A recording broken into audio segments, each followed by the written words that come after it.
आज 26 अक्टूबर है, दिन रविवार। आइए जानते हैं बिहार की 30 फटाफट बड़ी खबरों को। और इस न्यूज़ को आप किस जगह से देख रहे हैं, हमें कमेंट बॉक्स में ज़रूर बताएं।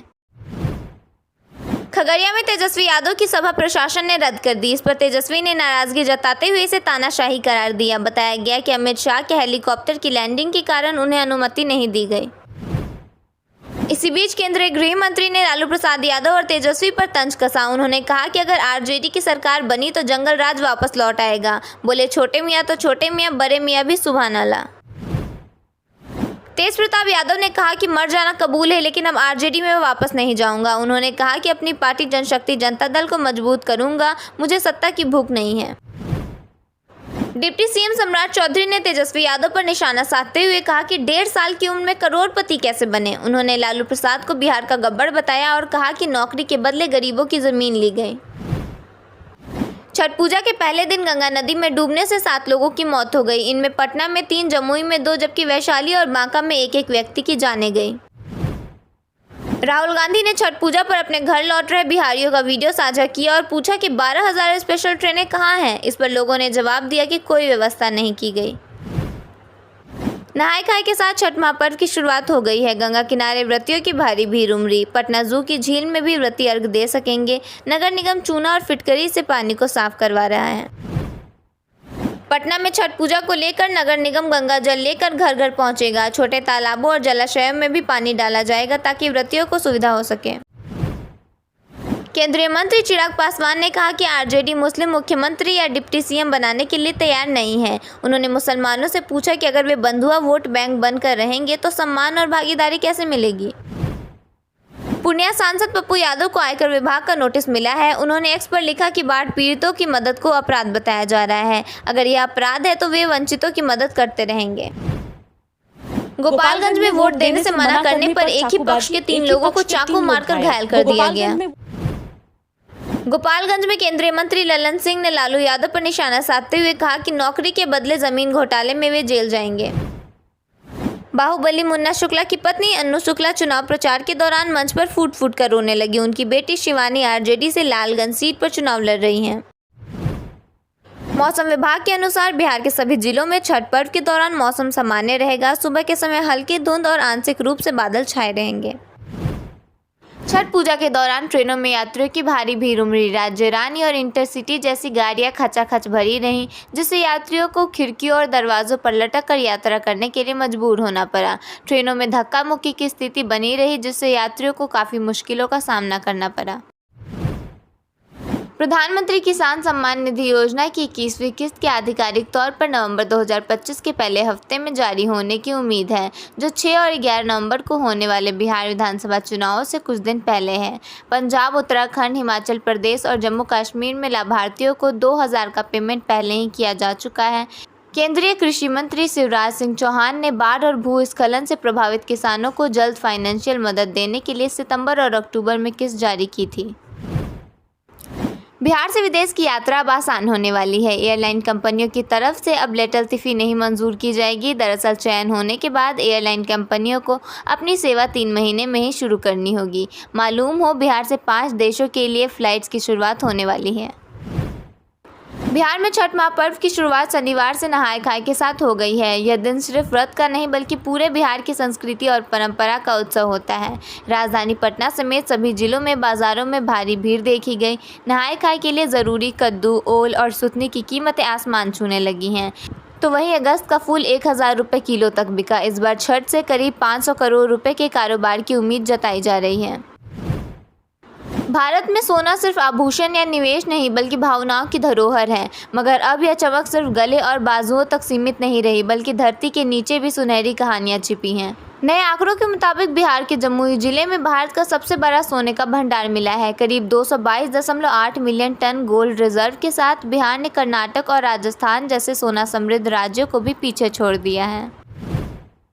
जनशक्ति जनता दल के सुप्रीमो तेज प्रताप यादव ने बड़ा बयान देते हुए कहा कि उन्हें मरना मंजूर है, लेकिन आरजेडी में वापस जाना नहीं। इसी के साथ तेजस्वी यादव से जुड़े सवाल पर कहा, सत्ता उसी को मिलती है जिसे जनता का आशीर्वाद प्राप्त होता है। तेज प्रताप यादव महुआ विधानसभा सीट से चुनावी मैदान में हैं और वे लगातार अपने विधानसभा क्षेत्र में घूम रहे हैं। RJD supremo Lalu Yadav NDA सरकार पर भड़क गए हैं। उन्होंने एनडीए सरकार को झूठ के बेताज बादशाह और जुमलों के सरदार बताया।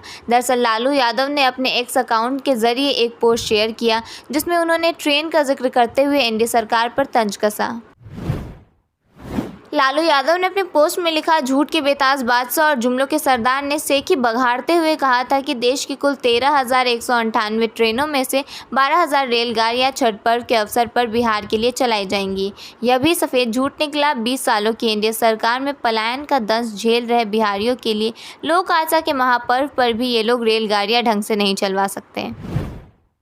बिहार के नए चुनावी रण में इस बार राष्ट्रीय दलों की नहीं बल्कि क्षेत्रीय दलों की तूती बोल रही है। भारत की सबसे पुरानी पार्टी कांग्रेस और दुनिया की सबसे बड़ी पार्टी भाजपा दोनों ही क्षेत्रीय ताकतों के आगे रणनीतिक रूप से झुकती नजर आ रही है। एक और कांग्रेस अपने सहयोगियों के आगे झुकी नजर आ रही है तो दूसरी ओर भाजपा को भी अपनी परंपरागत सीटें छोड़नी पड़ रही हैं।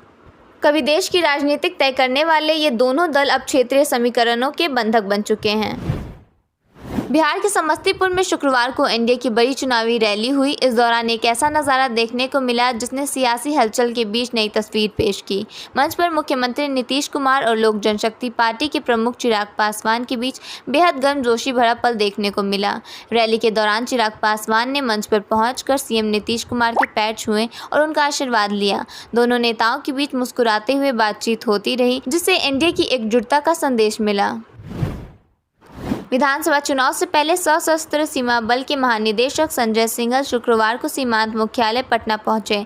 एसएबी की विशेष महानिदेशक अनुपमा नीलेकर चंद्रा भी साथ थी। इस दौरान उन्होंने हाई लेवल मीटिंग की और अधिकारियों को सख्त निर्देश दिए। बिहार चुनावी माहौल में बीजेपी सांसद रवि किशन ने विपक्ष पर तीखा हमला बोला। उन्होंने कहा कि बिहार के बच्चों को बताया जाए कि 20 साल पहले जंगल राज में क्या हालात थे।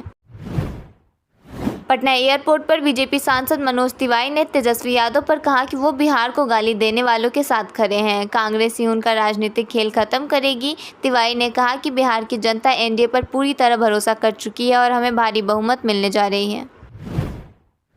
भभुआ विधानसभा क्षेत्र के कटरा गांव में भाजपा उम्मीदवार और पूर्व विधायक भरत बिंद के प्रचार के दौरान हंगामा हुआ। कुछ युवकों ने उनका रास्ता रोक लिया और सवाल जवाब करने लगे। इस दौरान जोर जबरदस्ती हुई। भरत बिंद ने इसे विरोधियों की सुनियोजित साजिश बताया है। इस घटना का वीडियो सोशल मीडिया पर वायरल हो रहा है। पश्चिमी चंपारण में जनसुराज प्रमुख प्रशांत किशोर ने अमित शाह पर बिहार में उम्मीदवार लूटने का आरोप लगाया। उन्होंने कहा कि कुछ गुजराती दिल्ली में बैठकर बिहार का भविष्य तय कर रहे हैं। किशोर ने पीएम मोदी पर छठ पूजा के दौरान 12,000 ट्रेनों के वादे को पूरा न करने का आरोप लगाया। बिहार के मुख्यमंत्री नीतीश कुमार ने दानापुर में एक जनसभा को संबोधित करते हुए अगले 5 वर्षों में राज्य के युवाओं को 1 करोड़ रोजगार देने का वादा किया। उन्होंने पिछली सरकार के कार्यकाल के दौरान राज्य के सामने आई चुनौतियों पर प्रकाश डाला और शिक्षा और स्वास्थ्य सेवा व्यवस्था को बेहतर बनाने को प्राथमिकता दी। उन्होंने महिला सशक्तिकरण पर भी बात की और 2025 के बिहार चुनाव पर अपनी बात रखी। बिहार में विपक्ष के नेता तेजस्वी यादव ने आज प्रधानमंत्री नरेंद्र मोदी के कल के भाषण के बाद पलटवार किया है। उन्होंने कहा कि प्रधानमंत्री जी के हर शब्द में नकारात्मकता थी। उन्होंने बिहार को बदनाम करने की कोशिश की और एक भी पॉजिटिव बात नहीं कही। तेजस्वी ने तंज कसते हुए कहा, प्रधानमंत्री जी ने हमें दिया क्या? फैक्ट्री गुजरात में और विक्ट्री बिहार में, ये नहीं चलेगा। खेलकूद और इन्वेस्टर मीट भी गुजरात में होती है। बिहार में सुई की फैक्ट्री भी नहीं लगी। अब बिहार की जनता उनसे हिसाब मांग रही है। महागठबंधन का नेतृत्व कर रहे तेजस्वी यादव ने बीजेपी पर जातीय नफरत का आरोप लगाया। उन्होंने कहा, जब से हमने मुकेश सहनी को डिप्टी सीएम बनाने की घोषणा की है तब से बीजेपी के लोग हमें ट्रोल करने लगे हैं। अब उन्हें अति पिछड़ों से नफरत होने लगी है। पूर्णिया के निर्दलीय सांसद पप्पू यादव को इनकम टैक्स का नोटिस मिला है। नोटिस में इनकम टैक्स डिपार्टमेंट ने पप्पू यादव पर बाढ़ पीड़ितों को पैसे बांटने का अपराध बताया है। इससे पहले वैशाली जिले में भी पप्पू यादव पर आचार संहिता उल्लंघन का केस दर्ज किया गया था। दिल्ली से मुजफ्फरपुर जा रही एक बस एक्सप्रेसवे पर पलट गई जिससे 11 लोग घायल हो गए। घायलों में कांटी के 4 निवासी भी शामिल हैं। दुर्घटना के बाद यात्रियों में अफरा तफरी मच गई। सभी घायलों को अस्पताल में भर्ती कराया गया है जहां उनका इलाज चल रहा है। कुछ यात्रियों को गंभीर चोटें आई हैं। बक्सर के एक ठेकेदार की पत्नी का पर्स जिसमें 40 लाख के गहने थे महानंदा एक्सप्रेस में चोरी हो गया। यह घटना सिल्लीगुड़ी से बक्सर आते समय फुलवारी शरीफ स्टेशन के पास हुई। पीड़िता पल्लवी साहू ने बक्सर जीआरपी में शिकायत दर्ज कराई, जिसके बाद केस दानापुर जीआरपी को भेज दिया गया है। पुलिस मामले की जाँच कर रही है।